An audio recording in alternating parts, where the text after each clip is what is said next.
Fix माय curl याचा review.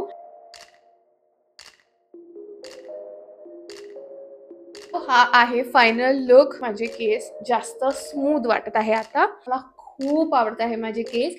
हाय दोस्तों, welcome back to my channel. जर तुम्ही माझ्या चॅनलवर फर्स्ट टाइम आलेला असाल तर हाय, मी आहे तुमची दोस्त मृण्मयी आणि या व्हिडिओमध्ये मी तुमच्याबरोबर शेअर करणार आहे हे जे फिक्स माय कर्ल्सचे जे हा स्टायलिंग डुओ आहे याचा रिव्ह्यू आणि एकदम ऑनेस्ट रिव्ह्यू देणार आहे। आणि हे यूज करून मी हे जे कर्ल्स आहेत ना हे अचीव केले आहेत। सो जर तुम्हाला माझे हे केस आवडत असतील, तुम्हाला माझे हे कर्ल्स आवडत असतील आणि जर तुम्हाला बघायचं असेल की मी हे यूज कसं केलं आणि हे यूज करून मी हे कर्ल्स कसे अचीव केले तर हा व्हिडिओ शेवटपर्यंत नक्की बघा। आणि आता without wasting any time let's just get started. तर दोस्तों, मी आलेली आहे माझे केस धुवून। मी माझ्या नॉर्मल शॅम्पू कंडिशनरनी केस धुतले आणि आज या व्हिडिओमध्ये मी यूज करणार आहे हा फिक्स माय कर्लचा स्टायलिंग डुओ। याचं मी खूप नाव ऐकलेलं आहे आणि फायनली आज मी माझ्या व्हिडिओमध्ये हा यूज करत आहे। तर याच्यामध्ये मला हे 2 ट्यूब मिळाले होते। सगळ्यात पहिलं तर आहे हे लिव्ह इन क्रीम, याचे 50 ग्रॅम प्रोडक्ट आहे या ट्यूबमध्ये आणि नंतर आहे हे defining hair gel, same 50 gram product आहे। तर हे 2 प्रोडक्ट यूज करून आज मी माझे केस स्टाईल करणार आहे। ही जी मेथड आहे ही ओल्या केसांवरच करावी लागते, म्हणून मी माझे केस काही सुकू दिले नाही, तशीच चालली आली आहे मी। बट हा एक गोष्ट करायची आहे ती म्हणजे आपले केस जे आहे ते डिटँगल करायचे आहे। केसांमध्ये जेवढाही काही गुंता असतील त्या सगळ्या आत्ताच काढून घ्यायच्या आणि म्हणून मी एक व्हाईट टूथ कोम्ब घेतला आहे आणि तो मी माझ्या केसांमधून फिरवून घेत आहे। हे करण्याचे 2 कारण आहेत। नंबर 1 की जर आपण आत्ताच गुंता काढून घेतला तर आपले जे कर्ल्स आहेत ना ते खूप छान दिसणार, खूप छान बाउन्स येणार त्याला। कारण जर आपल्या केसांमध्ये गुंता असतील तर त्याच्या हेवीनेसमुळे, त्याच्या भारामुळे ना ते सगळे कर्ल्स खाली बसून जातात आणि मग तो बाउन्स येत नाही। सो ती एक गोष्ट आहे। आणि दुसरी म्हणजे आपण ओल्या केसांमधूनच आधीच कंगवा फिरवून घ्यायचा, कारण की आपण केस सुकल्यावरती कंगवा फिरवायचा नाही। जर तुम्ही सुकलेल्या केसांमध्ये, स्टाईल केलेल्या केसांमध्ये कंगवा फिरवला तर तुमचा चिडिया का घोसला होणार। सो म्हणून हे आपण आधीच करून घ्यायचं। आता मी यूज करणार आहे हे लिव्ह इन क्रीम। येस, ही आपली फर्स्ट स्टेप आहे आणि माझी केसांची लेंथ तुम्ही जर बघितली तर मीडियम लेंथ आहे, त्यामुळे मी अंदाजे प्रोडक्ट घेतलेला आहे की मला किती लागणार आणि ते मी दोन्ही हातावरती इव्हनली स्प्रेड केलेलं आहे, मिक्स केलेलं आहे। त्याचं कारण असं की मला सगळ्या केसांवरती ते सगळीकडे स्प्रेड झालेलं पाहिजे। आणि मग हे जे क्रीम आहे हे मी माझ्या केसांमध्ये इव्हनली लावून घेणार आहे। मी माझ्या केसांना 2 भागात डिवाइड केला आहे आणि एक भागानुसार मी बरोबर क्रीम लावत आहे। आता एक गोष्ट ही लक्षात ठेवायची आहे की हे जे क्रीम आहे ना हे स्कॅल्पवरती बिलकुल नाही लावायचं आहे, फक्त लेंथवरती लावायचं आहे। तर मी दोन्ही साईडनी लावत आहे आणि हे जे क्रीम आहे हे अगेन इव्हनली सगळीकडे डिस्ट्रीब्यूट व्हावं म्हणून मी माझा कोम्ब घेतला आहे आणि तो एकदा केसांमधून फिरवून घेणार आहे। तर आय गेस या क्रीमचं हे काम आहे की ते तुमच्या केसांना स्मूथ बनवतं आणि सॉफ्ट करतं, म्हणजे सॉफ्टनेस आणतं तुमच्या केसांमध्ये, ते फ्रिझीनेस घालवतं। सो मला तरी असं वाटतं की हेच त्याचं काम असेल, म्हणजे लिव्ह इन क्रीमचं तेच काम असतं। तर आता आपलं क्रीम लावून झालेलं आहे। अजून तर काही मला इतका डिफरन्स वाटत नाही आहे, बट दोस्तों आता बारी आहे आपल्या स्टेप नंबर 2 ची। ते आहे हे डिफायनिंग हेअर जेल। अगेन मी माझ्या केसांच्या प्रमाणे अंदाजे प्रोडक्ट घेतलं, ते माझ्या दोन्ही हातांवरती स्प्रेड केलं आणि दोस्तों या क्रीमचा जो सुगंध आहे, आय मीन ह्या जेलचा जो सुगंध आहे, इतका सुंदर सुगंध होता याचा। बट एनिवेज अगेन मी 2 भागांमध्ये केसांना डिवाइड केलं आणि आता मी करणार आहे स्क्रंच। ही जे तुम्ही बघत आहे ना स्क्रीनवर, या मेथडला म्हणतात स्क्रंचिंग मेथड। या मेथडनी तुमचे कर्ल्स जे आहेत एकदम डिफाईन्ड कर्ल्स दिसतात, एकदम प्रॉपर असे कर्ल्स दिसतात मॅगीवाले। बट तरी पण आपण जे लिव्ह इन क्रीम लावलाय आणि हे जे हेअर जेल लावत आहे आपण, त्याने काय होणार की आपले जे केस आहे ना ते सॉफ्ट दिसणार, म्हणजे फ्रिझीनेस बिलकुलच नसणार। आणि आपण हे हेअर जेल लावत आहे त्याने ना आपले जे कर्ल्स आहेत ते होल्ड करून राहणार, म्हणजे तुमचे केसांचे कर्ल्स असे खाली बसून राहणार नाही, ते प्रॉपर आता तुम्हाला जसे कर्ल्स दिसत आहे ओल्या केसांमध्ये, सुकल्यावर सुद्धा तुम्हाला तसेच कर्ल्स दिसणार। तर मी अगेन हे असे पूर्ण केस खाली घेतले आणि परत मी स्क्रंच करत आहे। तर ही एक मेथड आहे स्क्रंचिंगची। तर येस, आता माझे सगळे केस स्क्रंच करून झालेले आहे आणि नंतर तुम्ही हा इफेक्ट बघा, इतके सुंदर माझे कर्ल्स दिसत आहेत ओल्या केसांमध्ये। तुम्ही माझं बिफोर बघा आणि हे आहे आफ्टर, खूप सुंदर झालेले आहेत स्क्रंचिंग केल्यानंतर।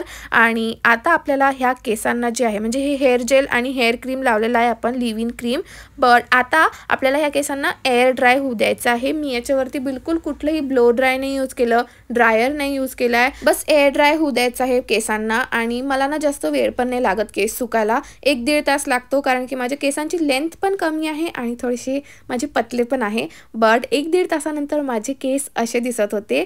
आणि आता मी यूज करणार आहे हे सिरम. तुम्ही कुठलेही सिरम यूज करू शकता. ते मी फक्त केसांमध्ये थोडीशी शाईन यावी म्हणून, फ्रिझीनेस आहे जेवढा पण काही असेल थोडाफार तो पण घालवण्यासाठी मी हे सिरम यूज केलं. And after that this is the final look. दोस्तो तुम्ही बघा, इतके सुंदर कर्ल्स आलेले आहेत, इतके डिफाईन कर्ल्स दिसत आहेत आणि बिलकुल फ्रिझीनेस नाही आहे. आणि येस, तुम्ही आता ब्युटी शॉट एन्जॉय करा.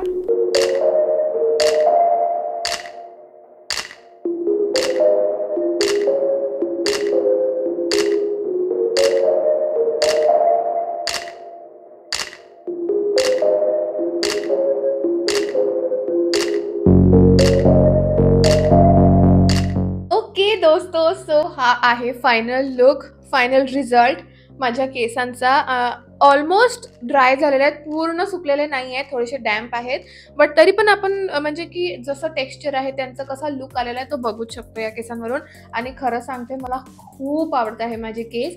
आणि ती सगळीच्या सगळी कमाल ह्या फिक्स माय कर्ल्सच्या ह्या स्टायलिंग डुओची नाही आहे.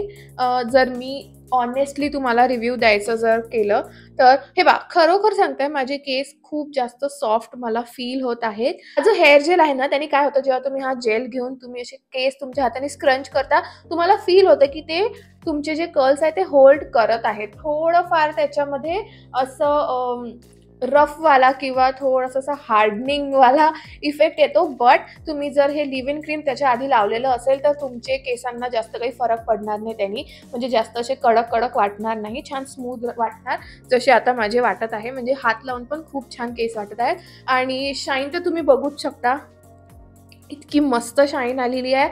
आणि मी जो कलर केलेला आहे माझ्या हेअर कलरवरती, हा जो टेक्स्चर आहे म्हणजे हेअर कर्ल्स जे आहेत माझे ते खूप सुंदर दिसत आहे. सो ओव्हरऑल मला तर खूप आवडलेला आहे. असं नाही आहे की माझे असे केस नाही राहत जर मी माझं normal live in conditioner use केलं आणि मच्छरला आताच यायचं आहे, नॉर्मल माझं लिव्ह इन कंडिशनर यूज केलं आणि माझं जे नॉर्मल सिरम आहे ते यूज केलं तरी पण माझे केस असेच दिसतात. बट मी ऑनेस्टली सांगते, माझे केस जास्त स्मूथ वाटत आहे आता. आणि आता हे कर्ल्स किती दिवस तसेच राहणार ते आपण म्हणजे त्याच्यावर सगळं निर्भर करतं की हे जे जेल आहे ते किती कामाचं आहे तर किती नाही. तर हेअर जेलचं आय गेस तेच काम असेल की तुमचे जे कर्ल्स आहे ते होल्ड करून ठेवण्यासाठी तो जेल असतो. तर आता बघूया हे किती दिवस असेच राहतात माझे कर्ल्स. तर हा आहे फोटो डे 2 आणि डे 3 चा. मी बिलकुलही काळजी न घेतलेल्या केसांचा हा फोटो आहे. आणि तुम्ही स्वतःच फोटोमध्ये बघू शकता की डे 2 मध्येच माझे केसांचे जे कर्ल्स आहेत ते फेड होत गेलेले आहे आणि डे 3 मध्ये तर बिलकुलच हालत खराब झालेली आहे. आता बघा, मी काळजी न घेतल्यामुळे या केसांची अशी हालत झाली आहे की त्या हेअर जेलनीच काही काम केलं नाही आहे हे तर मी सांगू शकत नाही.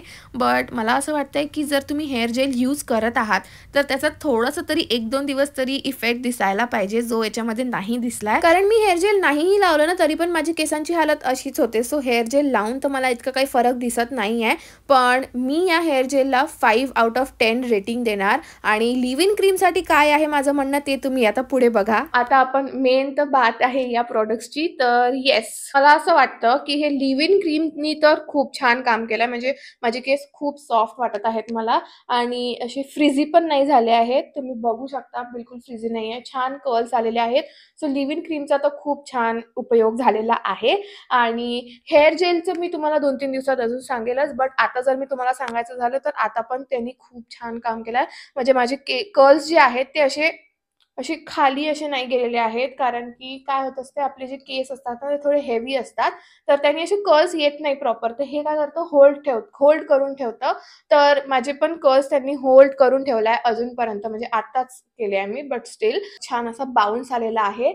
सो जेलनी पण खूप छान काम केलंय. सो ओव्हरऑल आय गेस मी या प्रॉडक्टला देणार 8 आउट ऑफ 10. कारण की मला खरंच खूप आवडलं आहे.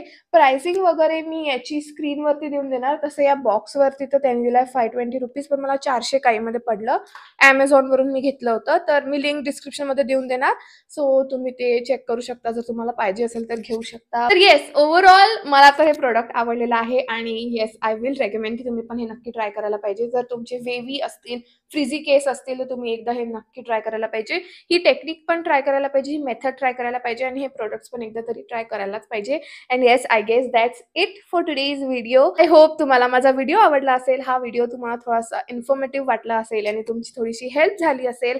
आणि जर तुम्हाला व्हिडिओ आवडला असेल तर make sure to like, share and subscribe to my channel. And yes, आता आपण भेटू माझ्या नेक्स्ट व्हिडिओमध्ये. Till then bye. माझ्या कर्ली हेअरला बाय करत असतो. बाय.